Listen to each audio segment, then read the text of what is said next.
If you've ever heard the name Ham the Chimp, you might think it's just a quirky footnote from the early days of space exploration, the kind of fact someone might toss out in a trivia game. But Ham's real story is far richer and far more dramatic than most people realize. His mission in 1961 wasn't simply about sending a chimpanzee into space for spectacle. It was a calculated, high-stakes test that proved something vital: that humans could not only survive in the unforgiving environment of space, but also work in it. Without Ham's journey, America's first astronauts would have stepped into the unknown with far less certainty.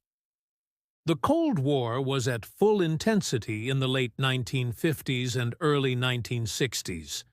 The Soviet Union had shocked the world in 1957 by launching Sputnik, the first artificial satellite, and followed that with another blow in 1960, when they sent the dogs Belka and Strelka into orbit and brought them home alive. For the United States, the challenge was clear: not just to catch up, but to surpass the Soviets in the race to the stars. But before a human could be entrusted with a rocket, NASA needed assurance, solid, empirical proof that a living being could endure the immense acceleration of launch, survive in weightlessness, and perform complex tasks in such an alien environment. Instruments could only tell so much. The missing piece was a stand-in for a human, a test subject close enough in physiology and reflexes to predict how a person might respond in space. The chimpanzee, with its intelligence, trainability, and biological similarities to humans, was the perfect candidate. Ham's personal journey began thousands of miles from Cape Canaveral. Born in July 1957 in the lush forests of French Cameroon, he knew nothing of rockets or space capsules in his early years. His life changed forever when trappers captured him and transported him across the Atlantic. He arrived in the United States and was taken to the Rare Bird Farm in Miami, Florida, a facility that traded in exotic animals. It was there, in July 1959, that the U.S. Air Force purchased the young chimp for $457. Barely 2 years old, he soon found himself at Holloman Air Force Base in New Mexico, a center for cutting-edge aerospace medical research. At Holloman, Ham joined a colony of 40 chimpanzees. Each was a potential astronaut, but the selection process was rigorous and unforgiving. The group of 40 was cut down to 18, and then finally to just 6. Ham, already showing a calm temperament and sharp reflexes, made the final cut. Officially, he was Number Altmush Besh. This lack of a real name was deliberate. NASA reasoned that if a mission ended in tragedy, the public would feel less emotional connection to a number than to a named animal. Privately, though, his handlers affectionately called him Chop Chop Chang. Training was both demanding and meticulous. Under the direction of neuroscientist Joseph V. Brady, Ham learned to respond to visual cues, most notably a flashing blue light, by pressing a lever within 5 seconds. Doing so earned him a banana pellet. Failing meant receiving a mild electric shock to the soles of his feet. Harsh as it might sound, the method was designed for precision and consistency. NASA needed to know that a living being could complete tasks reliably, even under extreme physical stress. Over 15 months, Ham accumulated 219 hours of this training, honing his speed and accuracy until he was ready for the ultimate test. January 31st, 1961, dawned clear over Cape Canaveral. Technicians secured Ham into a snugly fitted couch inside the Mercury capsule, mounted atop a Redstone rocket. Sensors were attached to monitor his vital signs: heart rate, breathing, body temperature. In front of him sat the same lever and light apparatus he'd mastered on the ground. To Ham, it might have seemed like just another training day, complete with the promise of banana rewards. When the countdown hit 0, the Redstone roared to life, propelling Ham skyward. At first, everything went according to plan. Then, a technical fault caused the rocket to produce more thrust than expected.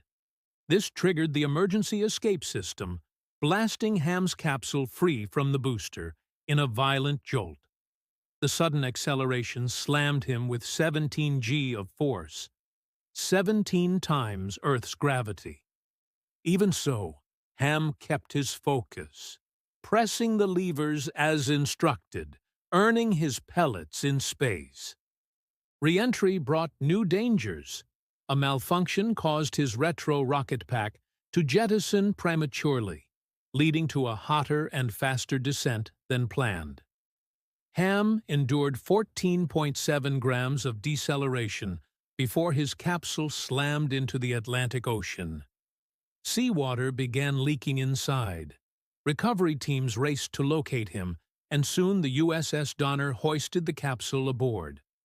When rescuers opened the hatch, Ham was very much alive, alert, responsive, and surprisingly calm. Aside from a small scrape across his nose, mild dehydration, and a 5.37% drop in body weight, he was in good shape. Only after the mission did NASA reveal his name, HAM, an acronym for the Holloman Aerospace Medical Center that had prepared him, and also a nod to Lieutenant Colum Hamilton Ham Blackshear, the center's commander. Ham's flawless performance under duress gave NASA the confidence to send Alan Shepard into space just 3 months later. With his spacefaring career complete, Ham retired in 1963 to the National Zoo in Washington, D.C., where he became a popular attraction. After 17 years, he moved to the North Carolina Zoo to live with other chimps. His final years were peaceful. On January 19, 1983, he passed away at the age of 25 from heart and liver disease. Plans to taxidermy and display his body met public resistance. In the end, his skeleton went to the National Museum of Health and Medicine, and the rest of his remains were buried at the International Space Hall of Fame in Alamogordo, New Mexico. Ham's backup, Minnie, the only female trained for Project Mercury, went on to live a long life, raising offspring and outliving all her fellow astro-chimps until her death in 1998. But Ham's adventure didn't fade with time. In 1961, the same year as his flight, Ray Allen and the Embers released a catchy novelty song, Ham the Space Monkey, turning his mission into a pop culture moment.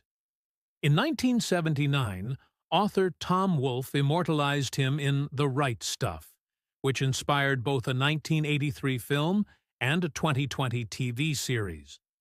In 2001, Hollywood offered a fictionalized version in Race to Space, renaming him Mac and giving the tale a more sentimental arc. A 2007 French documentary made with Animal Planet, Ham, Astro Chimp number 65, told his story through the eyes of Jeff, one of his handlers. Even animation got in on the act. The 2008 film Space Chimps imagined Ham the Third, his adventurous grandson. That same year, Portland folk rock band Bark, Hide and Horn released Ham the Astro Chimp, a song narrating his journey from his own imagined perspective. More than 6 decades later, Ham's leap into the unknown remains a symbol of bravery, science, and curiosity. Proof that even a 16-minute, 39-second flight can echo across generations.